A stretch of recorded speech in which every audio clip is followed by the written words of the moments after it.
medyo mahirap talaga siya for first ride. Pero once you, talaga, madali na lang talaga siya yan.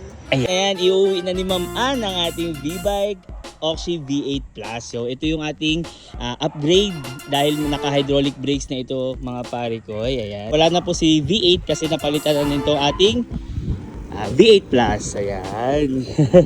Timing at malapit lang si Ma'am Ann dito sa aming warehouse sa Mintal. Unicycle ako mga pare ko. Ayan o.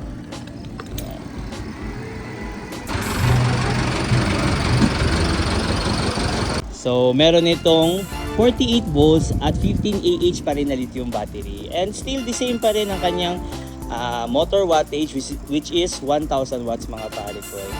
First time ni Ma'am Ann, tama ba?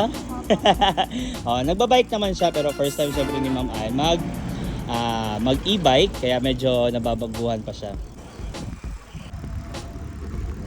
So kompleto pa rin yan mga pare ko. Headlight, taillight, brake light at ang kanyang signal light ngayon is hindi lang likod lang.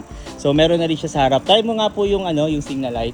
Dahil makikita na rin ayun, makitang-kita sa harapan, ayun. So first try niya kanina nung nagpaikot siya, medyo nahirapan pa siya, pero nagulat siya. Napaka-easy at comfortable na pala gamitin. And paano pa kaya sa mga following days?